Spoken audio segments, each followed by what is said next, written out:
Leçon 41, le choix. On va justement apprendre à exprimer le choix en japonais. Vous allez voir, c'est pas très compliqué, c'est un petit peu différent du français, mais ça va très bien se passer.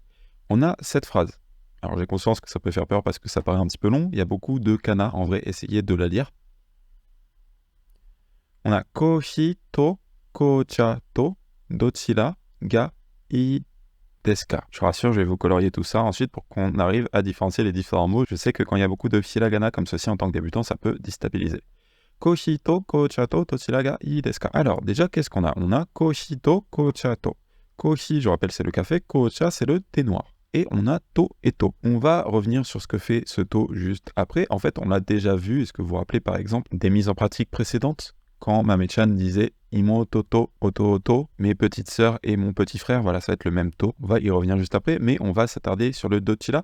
Dochira, est-ce que vous vous rappelez que ça voulait dire quelle direction? Par exemple, vous disiez Okuni wa dochira desu ka? Pour dire quel est votre pays, littéralement on disait quelle est la direction de votre pays. Eh bien ici c'est le même dochira, on va voir à quoi il sert dans cette phrase, puisque c'est un petit peu différent que la direction. En fait, l'idée de direction est là, mais c'est utilisé différemment, on va dire en français, nous on passerait pas par la direction. Et on a ga i desu ka.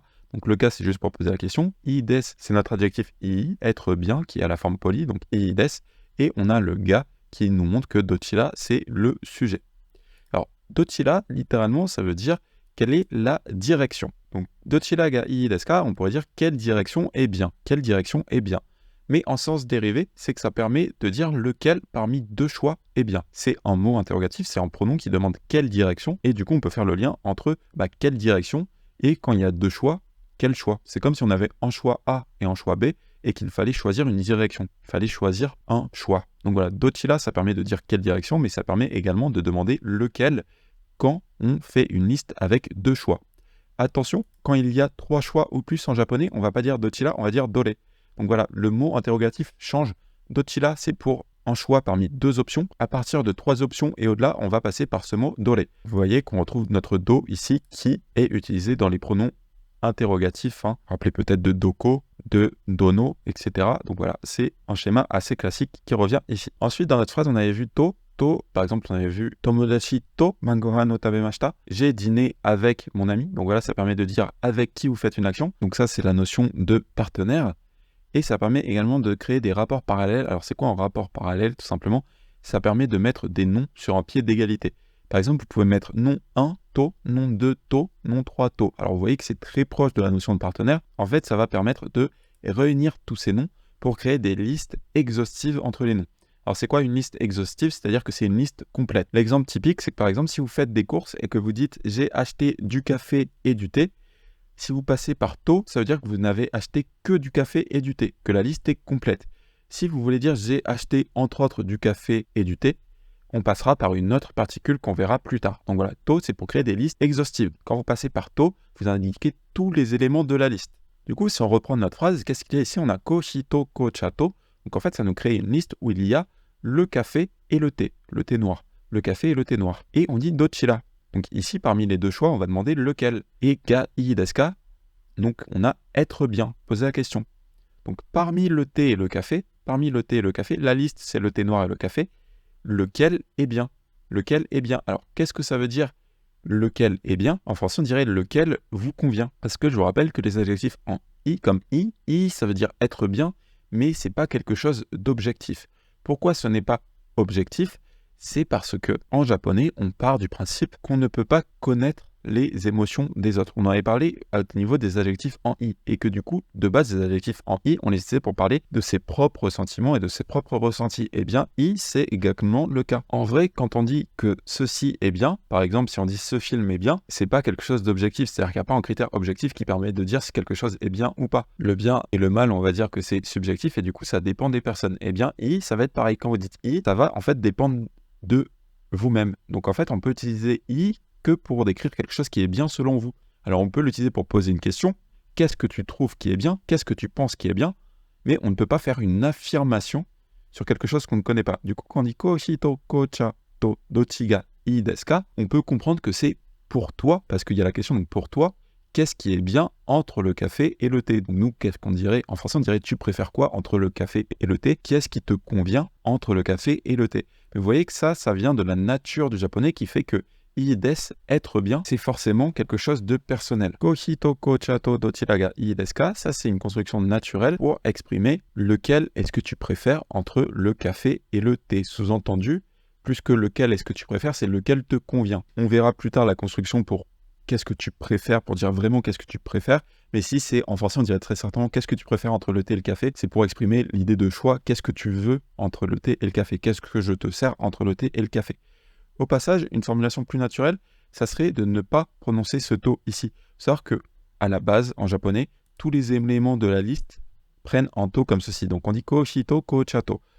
En japonais actuel, si vous dites ceci, ça va sonner extrêmement peu naturel. À l'heure actuelle, le dernier to de la liste, on l'omet. Donc ça nous donnerait plutôt ko-hito, ko-cha, dochi ga ii desu ka. Ça, c'est une construction beaucoup plus naturelle. Techniquement, la construction correcte est avec le to, mais en japonais actuel, ça fait très bizarre. Donc vous verrez ceci directement. Attention, c'est que le dernier to de la liste. Ici, on n'a que 2 éléments.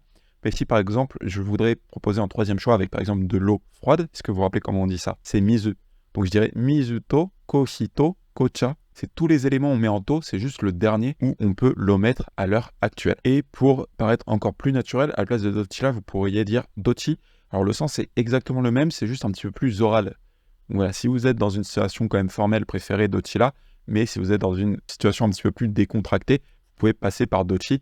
Ici, la phrase reste polie vu qu'on a ii desu ka, donc on a toujours la politesse, mais voilà, on utilise un mot un petit peu plus décontracté. Ko-hito, ko-cha, dochi ga ii desu ka. Lequel te convient entre le café et le thé noir? Ce à quoi vous pourriez répondre kohi ga ii desu. Littéralement, qu'est-ce qu'on dit ici? On dit le café est bien.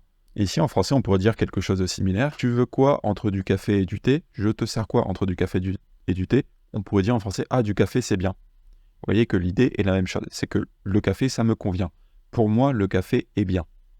Donc ici, voilà, ça vous permet de donner votre réponse. Kohi ga ii desu, du café, c'est bien. Ensuite, on a cette phrase nomimono. Nomimono, ça veut dire une boisson. C'est la même construction que tabemono, sauf qu'on passe par le verbe nomu, qui veut dire boire, qui a cette laine yoke. Donc on passe de nomu à nomi, et on colle mono, la chose. Donc voilà, nomimono, une boisson. Wa, en ce qui concerne les boissons, nani ga ii desu ka. Nani, je vous rappelle, ça veut dire quoi. Ga, ça marque le sujet. Ii desu ka, est bien. Donc nani ga ii desu ka, on pourrait le voir comme une expression qui veut dire qu'est-ce qui est bien, qu'est-ce qui te convient. Qu'est-ce qui te convient? Parce que je vous rappelle, nani ga ii desu ka, littéralement, on dit qu'est-ce qui est bien, mais ça va être subjectif. Donc en français, on passerait plus par qu'est-ce qui te convient. Nomimono wa nani ga ii desu ka. En tant que boisson, qu'est-ce qui te convient? Nous, qu'est-ce qu'on dirait en français? On dirait certainement qu'est-ce que je te sers comme boisson ou qu'est-ce que tu veux comme boisson?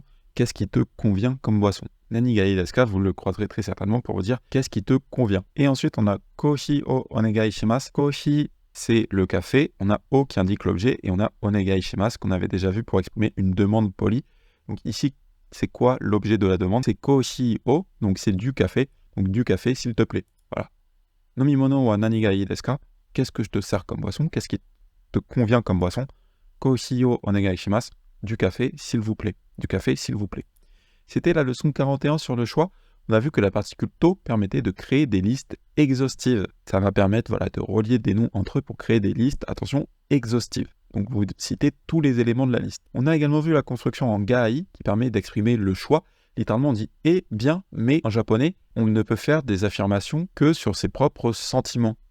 Finalement, être bien ou être mauvais, vous voyez que c'est très proche dans ce sentiment. Du coup, quand vous dites « gai », c'est pour moi, c'est bien. Pour moi, c'est bien. Ça, c'est sous-entendu par le contexte parce qu'on ne peut affirmer que ses propres sentiments.